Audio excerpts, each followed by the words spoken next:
विराजित प्रातःस्मरणीय आनंद आस्था के केंद्र परम पूज्य विद्यानंद जी, आचार्य विद्यानंद जी मुनिराज के अंतेवासी और उनके हाथों से आचार्य पद पर प्रतिष्ठित हुए, जिनका आज हम 21वां दीक्षा दिवस भी मना रहे हैं, ऐसे परम आदरणीय प्रज्ञ सागर जी महाराज, उन्हीं के परिपार्श्व में विराजित, जिन्हें अभी विरागोदय के अवसर पर उपाध्याय पद पर आसीन किया गया, ऐसे हमारे परम आत्मीय, परम पूज्य, परम आदरणीय उपाध्याय विशोक सागर जी महाराज और मेरे परिपार्श्व में मध्य में दोनों विराजित मुनिराज, आदरास्पद साध्वीवृंद, ब्रह्मचारी, उपस्थित बंधुओं और बहनों, हम सभी सौभाग्यशाली हैं। देखिए, सभा में उठा मत करो, वरना आया मत करो, बैठे सामने से चले। हम सभी सौभाग्यशाली हैं कि हमें भगवान महावीर के शासन में जन्म लेने का अवसर मिला। भगवान महावीर महान आध्यात्मिक पुरुष थे, उसके साथ साथ कोई महान मनोवैज्ञानिक भी थे और महान वैज्ञानिक भी थे। मैं अनेक बार कहता हूं, सन्यासी सत्य की खोज करता है, वैज्ञानिक भी सत्य की खोज करते हैं, वैज्ञानिक लेबोरेटरी में उपकरणों के माध्यम से, और तीर्थंकर महावीर ने अपने शरीर को ही प्रयोगशाला बना डाला और जिस सत्य का साक्षात्कार किया वो हमारे सामने प्रस्तुत। आज हम देख रहे हैं 2600 वर्ष बाद उनके द्वारा प्रस्तुत किया हुआ सत्य कैसे साकार हो रहा है, कैसे व्याप्त हो रहा है, कैसे पूरे विश्व में मान्य हो रहा है। मैं कहना चाहूंगा, इस समय जैन समाज का शीर्ष नेतृत्व यहाँ पर मौजूद है। जैन समाज के लिए इससे अधिक स्वर्णिम काल नहीं हो सकता। कोविड काल के बाद में पूरी दुनिया में जैन दर्शन के प्रति, जैन लाइफ स्टाइल के प्रति, जैन जीवन शैली के प्रति एक नया आकर्षण पैदा हुआ है, जो प्रज्ञ सागर जी और लोकेश मुनि जी दुनिया को नहीं समझा पाए, वो कोरोना के थपेने में समझा दिया। पहले लोग मुझे पूछा करते थे ये क्या लगा रखा है, और अब जाओ तो पुलिस वाला पूछता है ये क्यों नहीं लगा रखा है। बंधुओं और बहनों, महावीर का दर्शन कितना साइंटिफिक, कितना वैज्ञानिक है। मुझे सौभाग्य मिला, वीरेंद्र सचदेवा जी यहाँ मौजूद है, बहन सुषमा जी मुझे संयुक्त राष्ट्र संघ ले गई पहले अंतर्राष्ट्रीय योग दिवस के अवसर पर, और मैं आज आकर आपको निवेदन करना चाहता हूं। मैंने उस मंच से कहा कि प्रधानमंत्री जी ने जो संयुक्त राष्ट्र संघ में प्रस्ताव रखा है, वो योग की विरासत कितनी प्राचीन है। भगवान ऋषभ से लेकर भगवान महावीर तक 24 तीर्थंकरों की जितनी भी प्रतिमाएं मिलती है, वो सारी की सारी ध्यान और योग की मुद्रा में मिलती है। इससे बड़ा कोई प्रमाण नहीं हो सकता।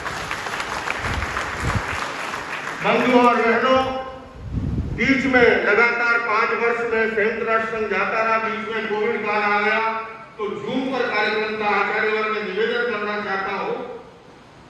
5 वर्षों से लगातार जाने के कारण से वहां पर जितने एनजीओ काम करते हैं, मित्रता हो जाती है, परिचय हो जाता है।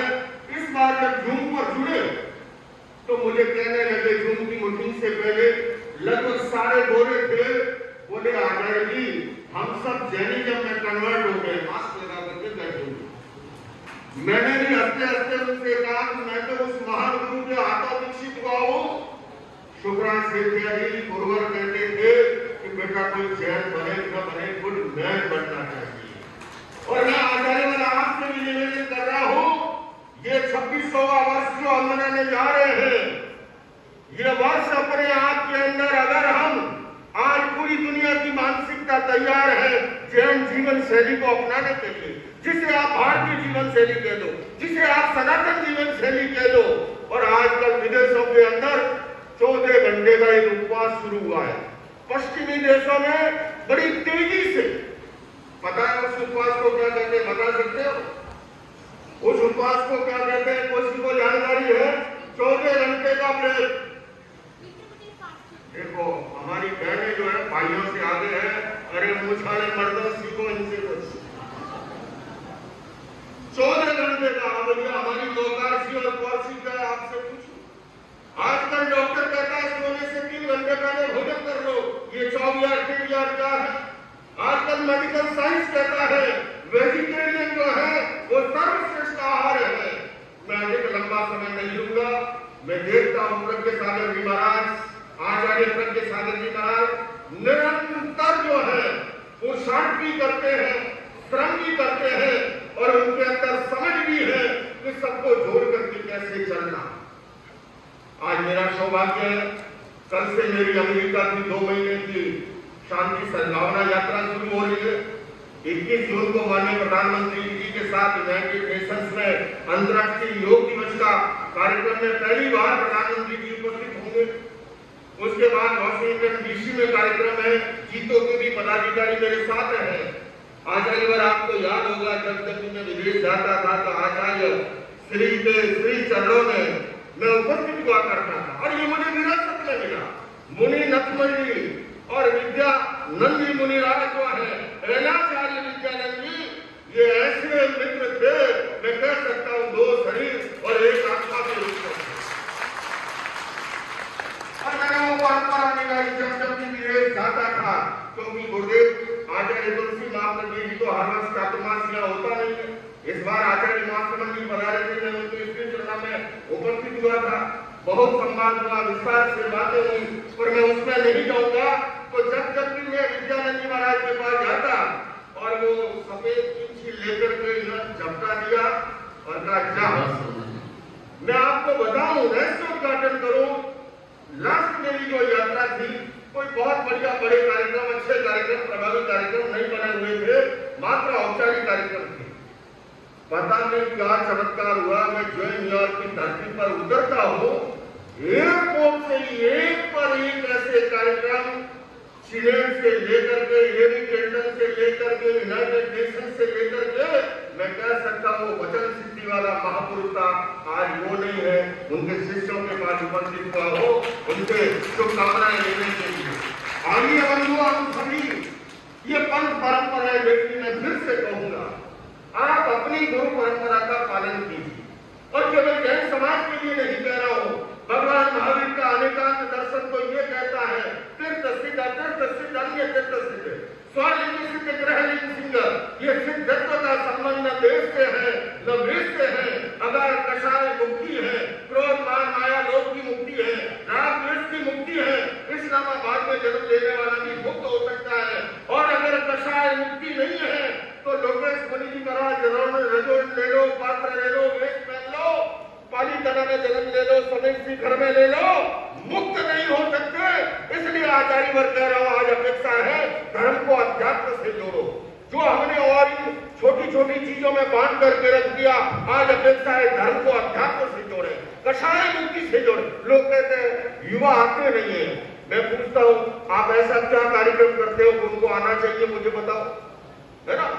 आज का युवक जो है, एक पुराना आपका जमाना था, जो भी मुनि महाराज ने कह दिया उसे स्वीकार करते थे। हमारी नई जनरेशन बात भाई क्वेश्चन करती है।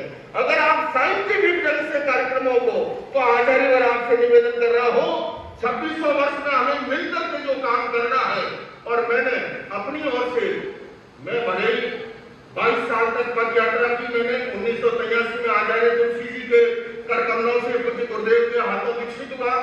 2005 से मैंने आचार्य श्री मुनि का मार्ग जो वाहन विहार को एक्सेप्ट किया। मुझे किसी ने नहीं निकाला था, ये भ्रम निकाल दो।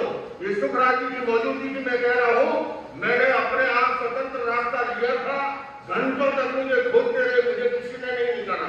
कोई अगर कहता है ना कि हमारे से निकाले हुए हैं, ये असत्य है, ये झूठ है, मुझे किसी ने नहीं निकाला।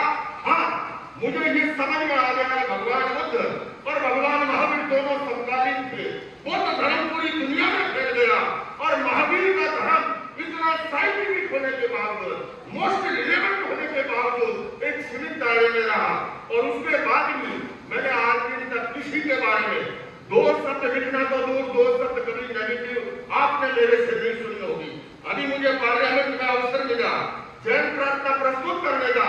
मैंने उस समय संपूर्ण दिगंबर समाज की ओर से, श्वेतांबर समाज की ओर से, डेरावासी, स्थानकवासी, डेरापंथी सबका नामोल्लेख करते हुए प्रधानमंत्री जी को बधाई और साधुवाद दिया कि उन्होंने पवित्र सिंदूर को जो है उस स्थान पर स्थापित किया।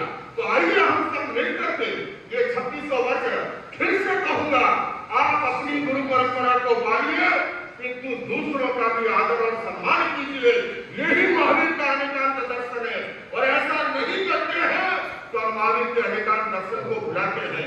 इन्हीं शब्दों के साथ पुणे में 21वें दीक्षा दिवस के अवसर पर मैं पूज्य गुरुदेव को इस बात के लिए अभिनंदन करता हूँ, आचार्य विद्यासागर जी को और आपके भी गुरुदेव को, कि परंपरा की पुरुष तुम्हारे चरणों में ये चैन निराला, परंपरा की पुरुष तुम्हारे चरणों में ये चैन निराला, और दिव्य ज्योति से भरा हुआ सब नैनों में ये नैन निराला। परंपरा की पुरुष तुम्हारे चरणों में ये चैन निराला, दिव्य ज्योति से भरा हुआ सब नैनों में ये नैन निराला। है नवनीत कोमल हृदय से पर प्रज्ञा से प्रखर बनाया। इनका नाम ही क्या है? प्रज्ञ सागर।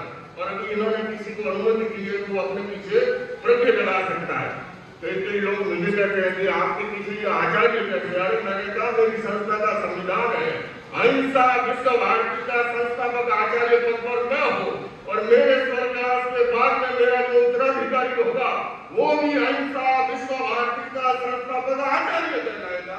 जैसे जन्म नहीं हुआ था आचार्य महासमन्वयी का, लेकिन वह अनवरत अनुशासन कहलाते हैं, क्योंकि वहां का संविधान है, कोई दिक्कत नहीं है। आचार्य देवव्रत जी हो सकते हैं, आचार्य रामगोपाल दीक्षित हो सकता है। मैं एक ही बात इतना ही कहना चाहूंगा, इन छोटी बातों में न जाए, हमारे भीतर हृदय की विशालता रहे, महावीर का अनेकांत दर्शन रहे, अहिंसा का दर्शन रहे। आज जैन जीवन शैली की पूरी दुनिया को जोड़ता है। तो मैं पुनः कह रहा हूँ कि इनका नाम ही केवल प्रज्ञ नहीं है। परंपरा की पुरुष तुम्हारे चरणों में ये चैन निराला, और दिव्य ज्योति से भरा हुआ सब नैनों में ये नैन निराला। है कोमल नवनीत हृदय से, है कोमल नवनीत हृदय से प्रज्ञा से प्रखर बनाया। एक नहीं पहचान दिनाकर सब मनकों में शिखर बनाया। गढ़ के माला कार तुम्हारा, सब सुमनों में सुमन निराला, और परंपरा की पुरुष तुम्हारे चरणों में ये चैन निराला। तो दोनों ही मुनिराज के दीक्षा गुरुओं को भी नमन करता हूँ कि उन्होंने हमें ऐसा हीरा दिया, ऐसा जवाहर दिया जो आज हम सबका मार्गदर्शन कर रहे हैं। मैं पुनः आपका अहिंसा विश्व भारती संस्था की ओर से, विश्व शांति केंद्र की ओर से बहुत बहुत अभिनंदन करता हूँ, शुभकामनाएं देता हूँ, और यही कामना करता हूँ कि आने वाले अनेक वर्षों तक आप जैन शासन की इसी तरह पताका फहराते हुए जैन शासन की गौरव वृद्धि करेंगे। इन्हीं शब्दों के साथ बहुत सुंदर हमारे ओजस्वी तेजस्वी आचार्य लोकेश मुनि, डॉक्टर लोकेश मुनि के शब्द सुने आपने।